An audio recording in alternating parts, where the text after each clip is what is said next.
Bismillah ar-Rahman ar-Rahim, par la baraka de notre shir, Sidi Mohammed Fawzi al-Karkari, qu'Allah sanctifie son secret.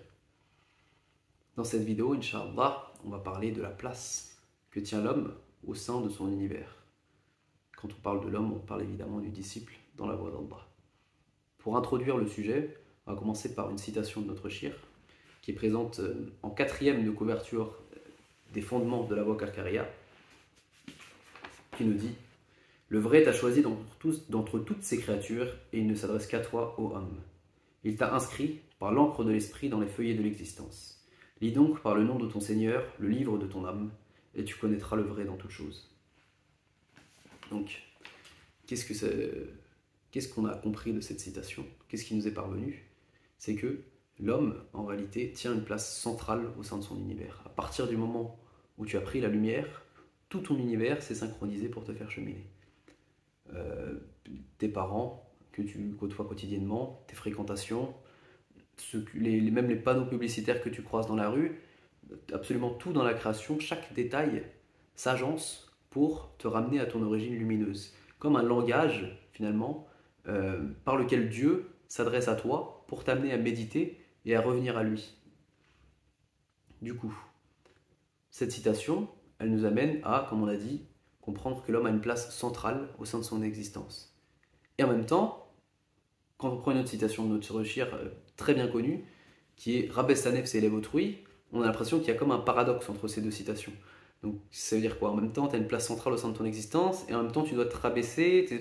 En fait, il n'y a pas de paradoxe. Ce qu'il faut comprendre, c'est que, en réalité, c'est justement par le rabaissement et par le tardim que tu donnes à toute chose autour de toi que tu vas réaliser cette place centrale. C'est comme si en fait le lien pour comprendre que tu es le centre de ton existence, que tout autour de toi n'a été créé que pour toi, c'est en te rabaissant. À chaque fois que tu vas t'élever, que tu vas chercher à affirmer ta nefs, à dominer ton univers, à faire le prof, on va dire, pour caricaturer, eh bien tu justement te coupes, te voiles de ces signes qui te parviennent de manière constante. Il y a un verset du Coran justement en ce sens qui nous dit, c'est dans la sourate Yusuf, le verset numéro 105, et dans les cieux et sur la terre, que de signes auprès desquels les gens passent en s'en détournant. Et c'est ça, ces signes en fait, tout a été créé pour toi, mais ta capacité à le percevoir, à le vivre, à le goûter, est directement corrélée à ta capacité finalement à te rabaisser. Donc c'est notre shir, pour compléter la citation de Rabès ta nefs élève autrui, nous dit dans une autre citation, comme si c'était la suite finalement: tant qu'il demeurera dans ton cœur le moindre atome de mésestime pour ce que tu vois, tu seras privé de ces enseignements. Et au lieu que ce soit toi qui profites de la chose, c'est la chose qui profitera de toi d'une manière ou d'une autre. Donc voilà, ça c'est le premier point de la vidéo, c'est comprendre que ta place, pas toi, ta place, la place dans laquelle tu as été mise, par pur don d'Allah, sans aucune cause de ta part, elle est centrale. Et donc cette place, elle est centrale et tu y accèdes par le rabaissement de ta nefs. Maintenant, l'erreur que peut commettre le disciple, sans même parfois le réaliser, c'est justement de dévaloriser, d'évaluer cette place dans laquelle il a été mise, et ça va être la deuxième partie de la vidéo. Comment justement donner ce tardim à cette place dans laquelle Allah nous a donné? Pour cela, on va commencer par méditer sur le cheminement de notre shir. Quand on regarde le cheminement de notre shir, il nous dit, une citation: nous nous sommes devenus shir qu'en ayant lu 2 livres. C'est-à-dire qu'il avait lu le Coran et à côté de ça, il avait lu 2 autres livres. Donc, il ne s'agit pas de chercher à copier-coller un cheminement qui n'est pas le sien, à chercher à faire la même chose que son shir, puisque si ce n'est pas ta réalité, tu vas simplement perdre ton temps. Plutôt, il s'agit de comprendre quel est le principe, qu'est-ce que Allah veut nous faire comprendre derrière cela. Pourquoi Allah a placé à notre époque, on est plongé dans la multitude des informations, on a accès à une quantité d'informations telles que jamais auparavant. Il a choisi comme mujaddid, comme revivificateur pour sortir les croyants des ténèbres à la lumière, une personne qui n'avait lu finalement que 2 livres, donc en dehors du Coran. Il n'a pas choisi quelqu'un, un profil, on va dire type Al-Ghazali, quelqu'un qui était très versé dans de multiples sciences, un érudit qui avait étudié ceci, ceci et cela. Il a choisi quelqu'un qui avait lu 3 livres. Pourquoi? En fait, ce qu'il faut comprendre derrière, c'est que ce n'est pas, et c'est ça le principe finalement dont on va parler aujourd'hui, le principe auquel on veut arriver, c'est celui du lien entre la quantité et la qualité. C'est-à-dire que finalement, plus tu te tournes vers une quantité d'informations, plus tu te déconnectes de toi-même et tu développes un regard de rafla vis-à-vis des choses. Qu'est-ce que c'est qu'un regard de rafla, d'insouciance? C'est que tu ne vois plus. En fait, c'est comme si tu établissais une séparation entre l'information et toi. C'est-à-dire qu'à partir du moment où en réalité une information rentre dans ton orbite, tu dois voir ça comme un message de ton Seigneur qui t'est directement adressé. Donc tu dois chercher à comprendre qu'est-ce que mon Seigneur veut me faire comprendre par cette information qu'il me donne, par cette situation dans laquelle il me met. Mais plus tu plonges dans l'information, et plus tu dévalues justement cette place. C'est-à-dire que tu es complètement déconnecté de à quoi l'information renvoie vis-à-vis de ta nefs, vis-à-vis de toi-même. Et c'est ce qu'on voit aujourd'hui. En fait, on est plongé dans une quantité d'informations avec la sphère médiatique, les informations télévisées, tout ce qu'il y a sur Internet, etc., etc. H24, en fait, on est nourri complètement. C'est comme si on nous forçait en fait à consommer des informations et ça nous déconnecte de notre spiritualité finalement. On n'arrive plus à poser un regard de tardim sur la chose. À partir du moment où tu n'arrives plus à poser son regard, eh bien, au lieu que ce soit un profit pour toi dans ton cheminement spirituel, puisque tu n'as plus ce tardim pour la chose, c'est cette chose qui t'utilise. C'est-à-dire que finalement, ces informations, si on prend par exemple la politique, vont venir alimenter ta nefs, ton entité, on pourrait dire ténébreuse, qui va chercher à replacer cette information. Par exemple, tu lis des choses sur la politique ou sur ceci ou sur la situation dans le monde, etc. Et puis ensuite, tu te retrouves avec des gens et tu vois en fait ta nefs qui cherche à se rendre apparente, qui cherche à... Ça devient presque une divinité dans ton cœur, tu cherches à en parler, tu cherches à donner ton avis, etc. Tu cherches à t'affirmer. C'est-à-dire exactement l'inverse que de ce que nous demande notre shir. Le but, en réalité, c'est de garder un regard de tardim sur les choses. Parce que c'est comme ça que tu vas avancer dans ton cheminement. C'est pour ça que Sédichère nous dit d'étudier ce qu'on aime. S'il nous dit d'étudier ce qu'on aime, c'est parce que par le fait que tu aimes la chose, tu as naturellement tendance à la magnifier. Et peu importe le sujet, tu peux étudier la philosophie, tu peux étudier la biologie. En fait, ce qui compte, c'est pas le sujet en lui-même, c'est le regard que tu vas poser sur la chose. C'est de là dont vont découler toutes les sciences. Tu peux même, si tu as un regard de tardim pour tes chaussettes, eh ben, tu vas en tirer des sciences, tu vas en tirer des compréhensions. Parce qu'en fait, tout est une question de regard, pas une question de l'objet, en fait, finalement. Donc ça, c'est le premier aspect. Un autre aspect qu'on a remarqué et qui nous est arrivé à de nombreuses reprises, à la fois avant notre cheminement, mais même parfois au sein de notre cheminement, en fait, on a tendance, et ça c'est symptomatique de notre époque, à chercher nos réponses à l'extérieur de nous-mêmes. On retrouve cela énormément aujourd'hui dans les mouvements comme le développement personnel ou les choses comme ça. En fait, c'est comme si, ou même quand tu cherches des réponses sur Google et tout, en fait, au lieu de chercher la réponse à l'intérieur de toi-même, tu cherches une réponse, mais en fait, les réponses que tu trouves à l'extérieur, ce ne sera jamais une réponse qui sera spécifique et adaptée pour toi. Parce que cette réponse, en fait, pour la trouver, tu dois te connecter à la lumière. Cette lumière qui se trouve en toi, c'est elle qui va te donner la réponse. Mais quand tu cherches, quand tu regardes quand tu cherches des réponses toutes faites, que tu cherches à copier-coller les choses, eh bien ça ne fonctionne pas. Parce que une personne qui arrive avec une solution, en fait, il y a eu tout un processus qui l'a amené à cette solution, et cette solution, elle est adaptée pour elle.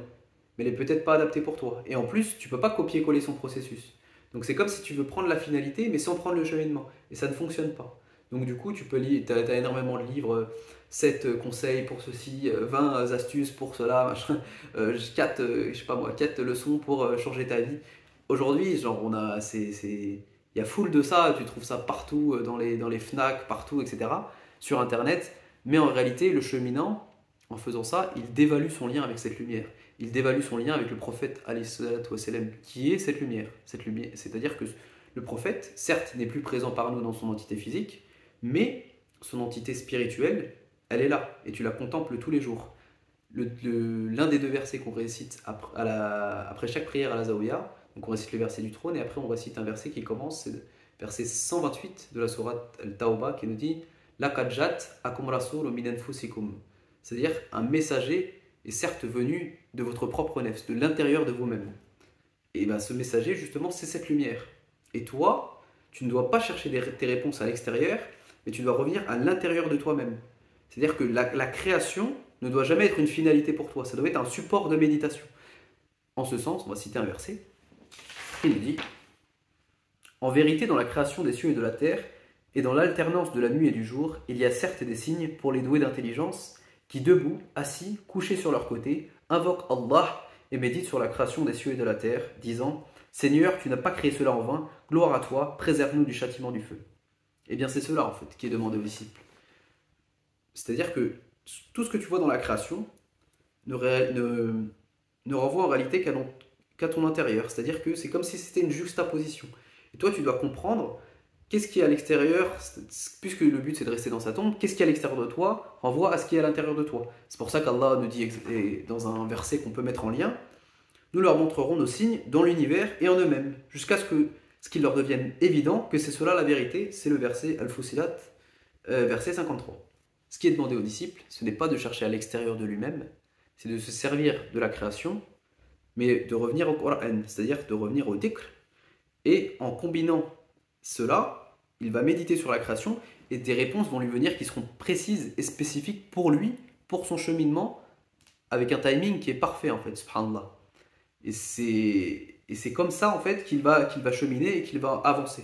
C'est-à-dire que c'est toujours le même principe de quantité et qualité. En fait, on voit le même principe avec l'intérieur et l'extérieur. Le but c'est de revenir à ton intérieur et de percevoir les choses par ce regard lumineux, par ce regard intérieur, et c'est de là que les compréhensions jaillissent. Ce qu'on va faire, c'est que on va terminer par un exemple personnel pour rendre les choses un peu plus pratiques et montrer à quel point parfois les choses elles sont devant nous mais on ne les voit pas. On est complètement voilé. Une situation qui m'est arrivée comme cela pendant mon cheminement, c'est j'avais un problème en fait quand je faisais des siyaha ou même que je partais en voyage pour quelques jours, je prenais toujours un sac qui était trop lourd. Il y avait trop d'affaires dans mon sac. Une siyaha, mon sac qui s'est cassé. Le dernier jour, j'ai carrément dû le jeter avec la plupart de mes affaires. Je partais en formation avec des frères de la Taleka. On partait quelques jours en formation, 4 jours. Je prenais des affaires, on m'aurait dit que j'allais partir 15 jours. Et en fait, c'était un problème qui revenait, mais j'avais pas fait le lien entre cette situation extérieure et ce qui se trouvait à l'intérieur de moi. Jusqu'au jour où, justement, par le dhikr, la compréhension, elle m'est venue. Et que, justement, j'avais cette tendance à m'alourdir au lieu de me concentrer sur l'essentiel, à voyager lourdement. Par exemple, quand je suis rentré dans l'islam, dans ma tête, c'était comme si l'islam, c'était comme presque ma vision, c'était je passais un examen du baccalauréat, quoi. Il fallait que j'ai lu tel livre, il fallait que j'ai étudié telle chose, et je me rajoutais plein de choses que Sidi Chir ne m'avait pas demandé. Sidi Chir m'avait juste demandé de faire de l'istighfar, et voilà, de pratiquer mes obligations quotidiennes, et voilà, fin de l'histoire. Et en fait, moi, je me rajoutais des choses, et du coup, ça alourdissait mon cheminement, et en plus, ces choses, j'arrivais pas à m'y mettre. Donc du coup, ça m'apportait que de la négativité dans mon cheminement, et j'étais pas bien avec mon Seigneur, en fait. Et c'est ça. Et c'est en fait le jour où j'ai compris ça, et ce problème s'est résolu intérieurement, et bien extérieurement, il s'est résolu aussi. C'est-à-dire que, après, quand je devais sortir, que j'avais besoin de prendre mon sac ou quoi que ce soit, j'avais jamais ça, en fait. Je prenais que l'essentiel. C'est-à-dire que je suis passé de ce truc de voyager lourdement, intérieurement, à voyager légèrement. Et cela s'est répercuté dans le monde physique. Et des exemples comme ça, je pourrais en donner plein, en fait. Mais c'est pour donner une piste de comment ça se passe pour le cheminant. Et c'est quelque chose dont j'étais totalement voilé. Après, une fois que ça m'est descendu, ça me paraissait évident. C'est comme le verset, et on va finir par ce verset, si je le retrouve, qui nous dit tu restais indifférent à cela, eh bien nous ôtons ton voile, ta vue est perçante aujourd'hui. Et c'est ça en fait le but du cheminant, c'est de progressivement, par cette méditation et cette concentration sur son intérieur, sur son dhikr, sur la qualité de son regard, de trouver les réponses qui lui correspondent, les réponses que lui adresse son Seigneur spécifiquement pour lui et pour personne d'autre, et par cela d'avancer dans son cheminement, Inch'Allah. Et on va s'arrêter là. Salam alaikum.